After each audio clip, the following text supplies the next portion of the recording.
Are you losing tomatoes to blight or watching cucumbers yellow before you get a second harvest? And wondering if it's bad luck or a fixable choice you made at seed time? Welcome to Dr. Mercola's Cellular Wisdom. Stay informed with quick, easy-to-listen summaries of our latest articles, perfect for when you're on the go. No reading required. Subscribe for free at mercola.com for the latest health insights. Hello, and welcome to Dr. Mercola's Cellular Wisdom. I'm Ethan Foster, and today we're zeroing in on disease-resistant vegetable varieties that help you harvest longer with fewer losses, especially when heat and humidity ramp up. I'm Alara Sky. If you've ever seen a garden crash in a single week, you're not alone. The shift happens fast, but your variety selection can slow or block the pathogens behind late blight, powdery mildew, fusarium wilt, and viral infections. Let's make your next planting far more resilient. The core idea is simple. Strategy beats chance. You choose genetics that confront the biggest threats in your climate so you gain time, weeks of extra production instead of a mid-season collapse. That starts with modern hybrids bred for resistance across tomatoes, cucumbers, squash, beans, carrots, and peppers. These hybrids were selected for real-world reliability.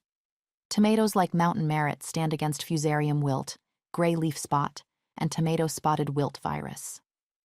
Zucchini emerald delight resists powdery mildew and common mosaic viruses, while its open habit makes fruits easy to spot.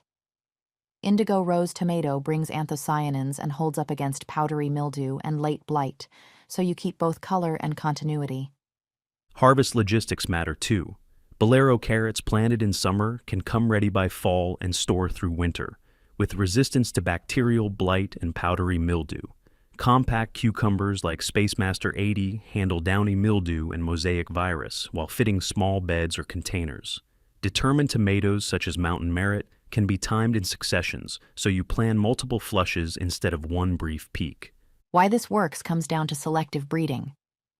Developers crossed parent lines that naturally tolerated specific pathogens, consolidating traits that slow infection.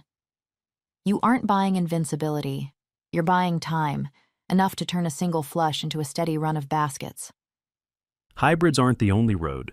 Heirlooms and open-pollinated lines can carry surprising endurance, especially those proven in hot, humid gardens. Black cherry and Matt's wild cherry kept fruiting while neighboring plants failed.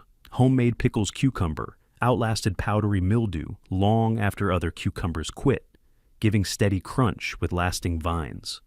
That performance shows up in yield, not just plant health. 4 homemade pickles plants produced about 40 pints of pickles, an entire year of jars from a tiny footprint. Cowpeas like Hardy and Ozark Razorback resisted disease and out-yielded common choices. Banana peppers started early and kept fruiting to frost without noticeable disease, while Natsu Fushinari cucumbers stayed productive under high heat and pressure. Storage crops earned their place as well. Waltham butternut and South Anna butternut resisted downy mildew and even pushed through pest pressure from squash bugs and borers, then stored well. So your disease-resistant choices extend nutrition into winter. The reason heirlooms can shine is generational adaptation. Season after season, seeds were saved from plants that survived local stress. You inherit that local resilience.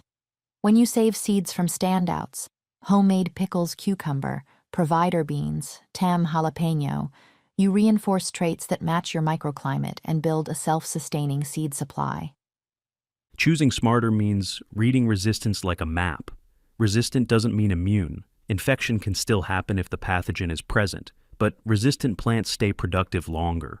Seed catalogs help you compare at a glance with codes such as F for fusarium resistance or F1-2 for multiple races, and PM for powdery mildew. Learn those abbreviations, and you stop guessing. If you want to match varieties to your local threats, use trusted databases that catalog variety disease pairings. When labels and listings specify the exact pathogens a variety resists, you can align purchases with the pressures you actually face instead of rolling the dice and hoping the weather cooperates. Layer practices with your seed choices. Mulch to reduce soil splash onto leaves. Water at the base to keep foliage dry. Prune out infected leaves as soon as you spot them. Pairing resistance with these basics protects both resistant lines and your favorite non-resistant flavor picks, extending the harvest window on everything you grow. Understanding how diseases reach your beds sharpens decisions. Soil-borne issues call for rotation and time away from susceptible hosts. Wind-borne problems suggest you plan for resistant varieties every season. Seed-borne infections point to starting with clean seed or applying hot water treatment. When you know the origin, you choose the exact countermeasure. Here's a streamlined plan you can act on now. First, pick varieties with documented resistance, Mountain Merit for tomatoes or Emerald Delight for zucchini, and proven heirlooms like black cherry and homemade pickles. Second, read those catalog codes before you buy so you avoid varieties that fold under your region's typical diseases. Third, save seeds from the standouts that thrived in your garden. Each year you reinforce resilience tailored to your soil, weather patterns, and care routine. Fourth, maintain the basics. Mulch, water at the base, and remove diseased leaves promptly so even susceptible favorites ride through tough weeks. Fifth, plan around disease origins. Rotate away from beds with known soil-borne problems. Lean on resistant cucumbers and squash if downy mildew blows in annually. And start clean if seed transmission is likely. This turns you from a reactive gardener into a manager with a playbook. A few quick clarifications help set expectations. Resistant vegetables matter because they keep producing longer with fewer losses. They don't guarantee perfect health, but they often buy you weeks of harvest. Both hybrids and heirlooms can be smart choices. It depends on whether you want the consistency of hybrids or the seed-saving power of open-pollinated lines.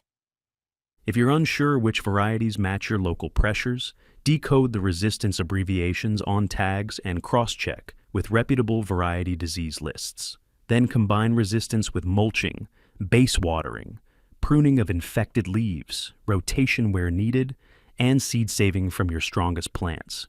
Here's your challenge. Before your next seed order, list the top 2 diseases you faced last season.